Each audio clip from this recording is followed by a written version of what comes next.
a single hallway, a single locked cabinet, and a single decision that quietly detonates the royal family from the inside. When William, Prince of Wales, makes an unexpected alliance with Princess Anne, it isn't a symbolic gesture, it's a tactical blockade. The target? Camilla's access to Queen Elizabeth's private diaries pages rumoured to hold names, betrayals, and final judgments. Behind the palace smiles, a war begins, and someone is about to lose everything. Before we go deeper into what this really means for the royal family, make sure to subscribe so you don't miss a single update. It starts the way the most dangerous royal crises always start, without an announcement, without a headline, without anyone daring to say the words out loud. A closed-door meeting ends, the air still thick with polite phrases that don't match the tension in the room, and a whisper begins to slip through the palace like a cold draft. Camilla has requested access to the Queen's private diaries. Not the official records, not the carefully filed correspondence. The private pages where a monarch writes what she would never allow the world to hear. In that single request, everything changes. Because those diaries aren't treated like memories. They're treated like weapons that never needed to be drawn. Until now. William moves with a speed that shocks even the people who thought they knew him. There's no slow consultation, no weeks of consideration, no gentle softening of the blow. Because once the request becomes official, once it's stamped, scheduled, normalized, it becomes almost impossible to reverse without tearing the family apart in public. And William knows that. He isn't acting on impulse, he's acting on the terrifying logic of irreversible power. The moment Camilla touches those pages, she doesn't just read the Queen's truth, she gains the ability to interpret it, bury it, shape it, leak it, sanitize it, or weaponize it depending on what serves her survival. And William is not willing to gamble the future of the crown on the mercy of anyone who needs those pages too badly. That's why Princess Anne enters the story like a hard stop. No performance. No negotiation. Just duty. Sharp as steel. Anne doesn't argue about feelings, she argues about vows. If those diaries were private, then they remain private, especially now, when emotions are raw and motives are conveniently dressed up as grief. And suddenly, palace staff find themselves in an impossible position, caught between loyalty and fear. Access protocols tighten overnight. Schedules change. Keys are reassigned. People who normally glide through the corridors with confidence start pausing, hesitating, measuring every word. Because the message is clear, someone is protecting something, and someone powerful is trying to get past them. And behind it all, the darker suspicion grows. Camilla isn't asking to honor the Queen. She's asking to control what survives her, to decide what the Queen meant, what she forgave, what she wanted, and what she warned. Because in the monarchy, history isn't just remembered, it's curated. And if the Queen's final private thoughts contradict the image someone has built, then those pages become a threat to that entire construction. William and Anne don't need to say it to each other. They feel it. The crown is being tested, not by strangers, but from inside the family itself. And just as the palace thinks this can be contained with locked doors and polite silence, the question becomes darker. What exactly is inside those diaries that makes William and Anne move like they're stopping a catastrophe? The Queen's private diaries aren't like official journals or ceremonial notes. These are rumoured to be the unfiltered late-night truth, written without advisors, without spin, without forgiveness. The kind of pages that don't just reveal history, they rewrite it. And now, the palace is treating them like a live explosive, sealed, guarded, and suddenly missing from the usual chain. Because if Camilla gets access, it won't be a reading, it'll be a reckoning. In the monarchy, there are records meant to be seen, and there are truths never meant to leave a locked world of ink and silence. Royal records are polished, built to protect the institution, to keep the public narrative steady, to frame history in safe language. But the Queen's diaries, as the whisper goes, are something else entirely. Personal judgment, raw reflection, the kind of late-night honesty a monarch can only afford on paper. And that is exactly why senior royals fear them. Not because they're sentimental, but because one brutally simple sentence could undo decades of careful image-making in a single breath. When an institution survives on perception, private truth becomes a threat with teeth. That's why the rumors around the final entries hit like a tremor under the palace floors. People speak of pages near the end that aren't softened by age or ceremony, emotionally raw, painfully direct, written when there was no time left for diplomacy. The kind of writing that doesn't hint, it declares. Names. Motives. Who was praised in private while criticized in public? Who was forgiven quietly? Who was never truly trusted? And most chilling of all, who was warned against? Because it's one thing to be disliked, but it's another to be written down as a risk to the crown itself. The palace's emergency logic becomes ruthless in the face of that possibility. Whoever controls the diaries controls the story that follows the Queen forever. Because history doesn't just happen, it gets edited, arranged and presented. And the diaries are the one place the Queen could speak without being edited back. Camilla's supporters insist the request is harmless respect, closure, the right to understand the Queen's final private thoughts. But inside the palace, the reaction doesn't feel like mourning. It feels like panic management. Staff suddenly avoid eye contact. Doors become out of service. Conversations stop when certain footsteps approach. The air tightens as if the building itself has learned to hold its breath. Because Camilla's timing is too sharp, her insistence too forceful, her framing too careful. When she asks for the diaries, it feels less like curiosity and more like a mission, and in royal life, missions only surface when someone believes the truth is about to turn against them. The suspicion grows ugly, then undeniable. Camilla believes there's an entry about her, something damaging, something final. Not a passing remark, but a verdict. And the emotional stakes are suddenly massive. Because this isn't only about reputation, it's about legacy. Camilla's deepest fear isn't just being disliked, it's being reduced to a footnote, or worse, a warning, a caution written in the Queen's own hand that future generations would treat like scripture. Rumors spread of a restricted segment in the diaries pages not meant for general family eyes, entries supposedly intended for Anne alone, as if the Queen trusted her daughter to guard the sharpest truths with the coldest discipline. And that is where the story turns from tension into confrontation. Because Camilla's push doesn't just raise eyebrows, it triggers something protective and personal in William, a reaction that goes beyond politics and lands in the realm of duty to the dead.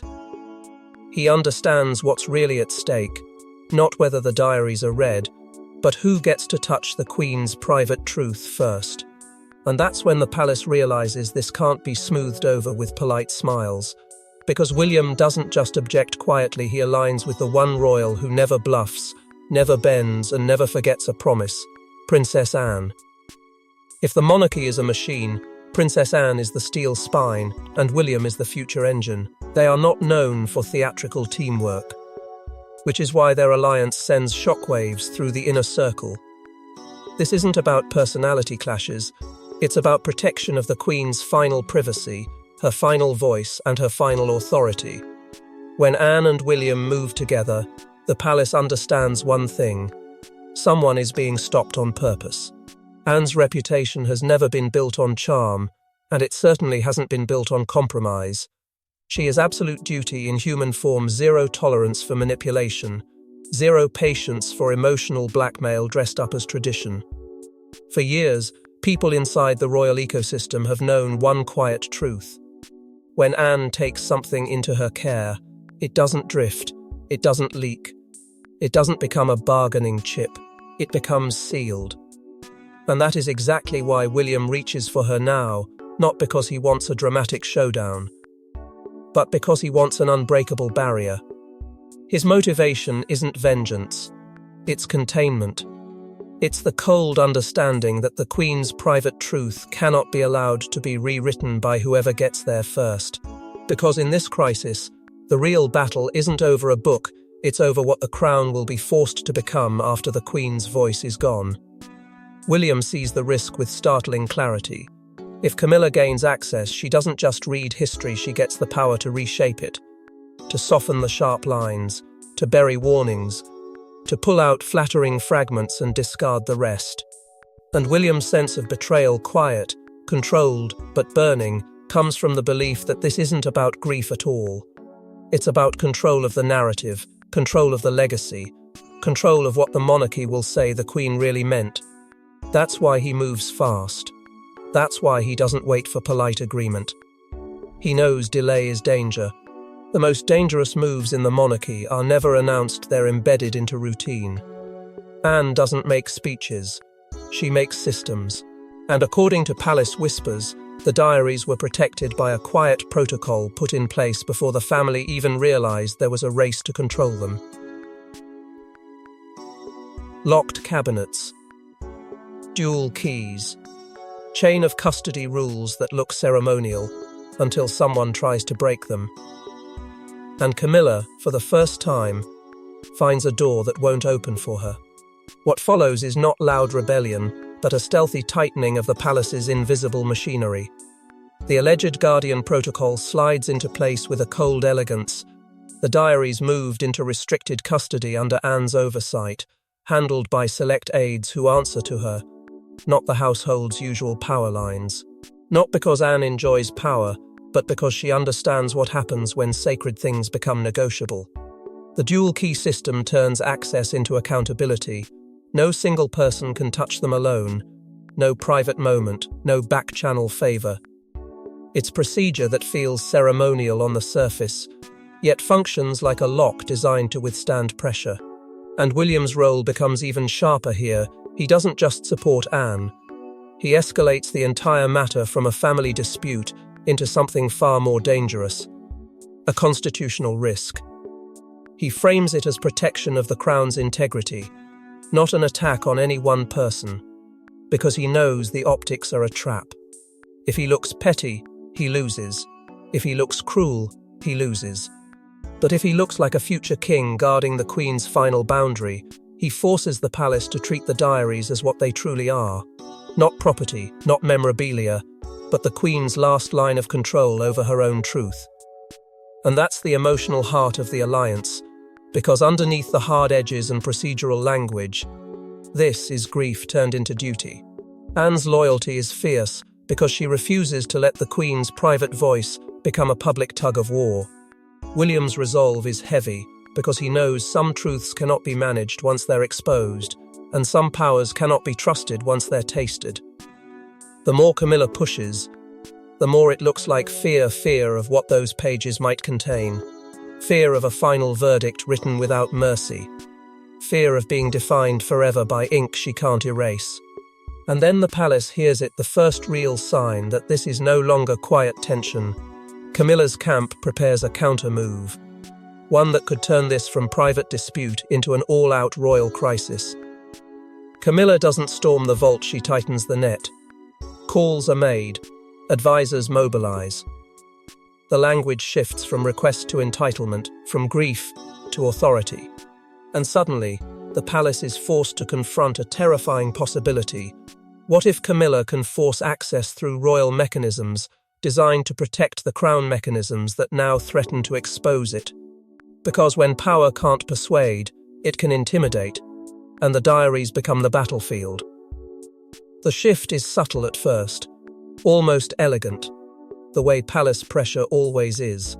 No shouting, no public demand, just a recalibration of words that changes everything. May I becomes I should.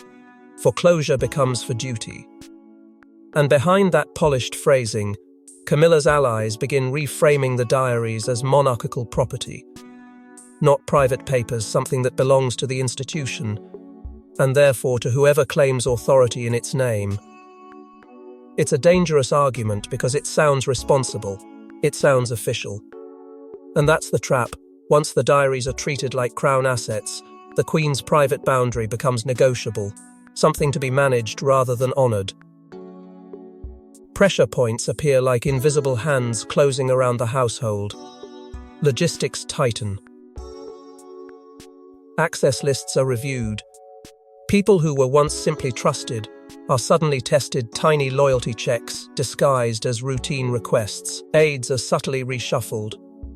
Responsibilities quietly reassigned, as if the palace itself is being rearranged to create a path where none existed. The atmosphere changes, conversations shorten, smiles freeze, and even the most confident staff members begin measuring every response as though one careless syllable could end a career. And Camilla doesn't have to say "obey me" out loud. The system starts to whisper it for her. William refuses to let bureaucratic language overwrite personal truth. That is where his resistance becomes sharper than anyone expected. Because he understands what happens once the institution starts rationalizing intrusion. If the diaries become property, then everything sacred becomes manageable. Every private truth becomes subject to review. So he draws his own line quietly, firmly, with the kind of restraint that makes the room feel smaller. He doesn't attack Camilla. He attacks the premise. He makes it clear that no title, no protocol, no carefully phrased memo will turn the Queen's private voice into something that can be claimed and curated by force. Anne's response is colder, almost frightening in its simplicity. She treats this not as political maneuvering, but as a breach of trust. Her loyalty isn't sentimental, it's absolute. The Queen's wishes were not a suggestion. And if the palace tries to bend that boundary, Anne becomes the boundary. That's when the standoff deepens. Because Anne doesn't negotiate with pressure, she outlasts it. And with every refusal, something shifts inside Camilla. The composure she's spent years perfecting starts to crack, not dramatically, but in brief flashes that betray something raw underneath. Fear. Not of being denied, but of what denial implies that the diaries contain something she can't afford to face. There's a reason the palace doesn't want the diaries read out loud. Because the rumor isn't about petty gossip, it's about judgment. A final entry, written in private, that names a wound the monarchy never healed. Some say it isn't just about Camilla, it's about what Camilla represents, the line crossed, the damage rationalized, the future threatened. And if Camilla reads it first, she doesn't just learn the truth, she gets to shape it. And then the whisper becomes specific, dangerously specific. The alleged existence of a final verdict entry, personal and direct, stripped of diplomacy, like a confession surfacing from beyond the grave. An entry that doesn't hint, but declares. The most chilling part isn't even the criticism, it's the implication that the Queen wrote with clarity about trust. Who was safe, who was not, and why. The rumor spreads that there is a name she couldn't forgive, either a person tied to the old wound, or a symbol of betrayal so heavy it still poisons the family's air. Suddenly, William's resistance stops looking like pride and starts looking like protection, protecting not just the Queen's legacy, but the dignity of those who suffered quietly while the monarchy kept smiling through the pain. The fear of selective disclosure becomes the new nightmare. Because if Camilla accesses the diaries first, she could bury what harms her and elevate what flatters her. She could leak fragments that make her look noble and hide the passages that make her look warned against. And the palace understands once fragments start escaping, the full truth becomes impossible to recover. Anne's deeper loyalty is tested here, because she honours the Queen's privacy even if it burns the living, even if it forces the family to live with unanswered questions. She would rather protect the Queen's boundary than let anyone turn her private words into public ammunition. And just when the inner circle thinks the tension has peaked, a darker whisper hits the corridors like a match dropped in dry paper. The diaries may contain instructions about who should be trusted with the Crown's inner truth, an intimate line of succession, not of titles, but of loyalty.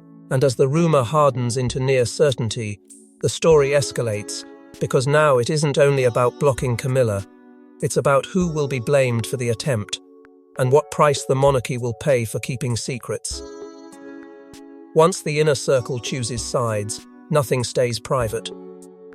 A cold war begins behind the velvet curtains, staff quietly reassigned, trusted aides suddenly removed, corridors suddenly watched. Every smile becomes a mask. Every handshake becomes surveillance. Because if Camilla is blocked, she will want to know who blocked her, and if William and Anne are the wall, she will search for the crack. The diaries are still locked, but the monarchy starts leaking anyway. It spreads in the only way palace panic ever spreads, silently, efficiently, and with a cruelty that pretends to be routine. Names disappear from schedules. Familiar faces stop appearing outside certain doors. Aides who once moved freely are suddenly needed elsewhere, and the ones who remain are watched with a new kind of attention, the kind that turns ordinary eye contact into a test. The household fractures into power lines that were always there but rarely exposed. The old guard who believe control is survival, and the new era that believes secrecy can only be protected by discipline, not entitlement. And in the middle of it all, the crown's greatest weakness becomes obvious when the family fights, the institution bleeds. The palace PR machine begins to tremble because it can sense the danger before the public ever does. This isn't just a disagreement, it's a story waiting to escape, and stories about diaries, blocked access, and internal resistance don't stay buried, they explode. Every insider knows how quickly whispers become headlines when someone feels cornered. And now everyone is cornered. William feels it most sharply. He must protect the Queen's private boundary without looking like he's publicly attacking the Queen consort. One wrong move, and he becomes the villain, the cold heir humiliating his father's wife. One wrong tone and the narrative flips. So he chooses restraint with teeth calm on the surface, immovable underneath, because he understands the brutal paradox of monarchy. You have to look united while you're fighting for your life. Anne doesn't share that weakness. She doesn't care about optics, only the Queen's wishes. Her ruthlessness is not cruel, it's sacred. She doesn't manage grief with public softness, she protects it with boundaries. And that difference between them becomes the perfect weapon and the perfect shield. William absorbs the pressure, the politics, the future-facing consequences. Anne absorbs the duty, the trust, the moral law. Together, they become a system Camilla can't charm and can't intimidate. And that reality begins to eat at Camilla from the inside. Her emotional spiral becomes harder to hide. It isn't theatrical, it's worse controlled panic leaking through the cracks. There's humiliation in being denied, especially for someone used to doors opening with a nod. But beneath humiliation is terror, the fear that the pages contain something final, something permanent, something written in a hand that cannot be argued with. Every time she is blocked, it doesn't just delay her, it tells her the same message again and again. Someone believes she shouldn't see what's there. And when someone believes that strongly, it usually means the truth is already known, at least in part. That's when Camilla's camp tightens its own net, searching for leverage not through force, but through fracture, finding the weakest aide, the most anxious staffer, the quietest corridor where questions might finally be answered. And then the cliffhanger hits like a blade sliding under the door. A sudden claim pulses through the palace grapevine, a copy exists. Or worse, certain pages have already been separated, not destroyed, not stolen in the crude sense, but quietly removed, relocated, tucked into a private chain no one can trace. The rumor changes the entire war, because if the diaries are no longer whole, then this isn't only about access. It's about what has already been touched, what has already been read, what has already been chosen to disappear. In the end, the monarchy doesn't survive on truth alone, it survives on control of truth.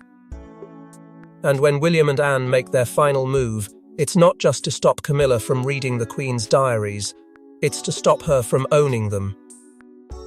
Because ownership is power. and power shapes history. The diaries become a final battlefield, and the decision made behind those doors doesn't just protect a legacy, it crowns a new order. The final lock isn't announced with trumpets. It arrives like a verdict. The diaries are placed under restricted legacy custody, outside personal influence, outside private pleading, outside the reach of anyone who could benefit from rewriting what the Queen left behind. And in that outcome, William's long game becomes clear. He isn't fighting for a momentary win. He's safeguarding the future monarchy from internal manipulation, from the slow corrosion that comes when private truth becomes a political tool. He chooses duty over family peace because he understands the cost of compromise in matters like this. Once you let the boundary bend, it never stops bending. Anne's victory is quieter, but deeper. It proves something the palace rarely dares to prove anymore, that the Queen's privacy is sacred, even after death, even when powerful people feel entitled to it. Camilla's loss is not just access, it's a public-private humiliation that reshapes her authority in the most painful way, not by shouting her down, but by denying her quietly, repeatedly, and permanently. She is forced to face the reality that there are still corners of the crown where she cannot enter, still promises that do not include her, still truths that will not be handed over simply because she demands them.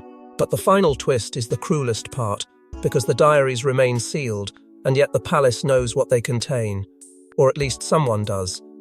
And that knowledge becomes the new silent weapon, the kind that doesn't need to be revealed to be used. Because even if Camilla never opens the diaries, the real danger lingers. Someone has read enough to act, and the next chapter of the monarchy is already being written in fear of what those pages might one day reveal. Thanks for watching.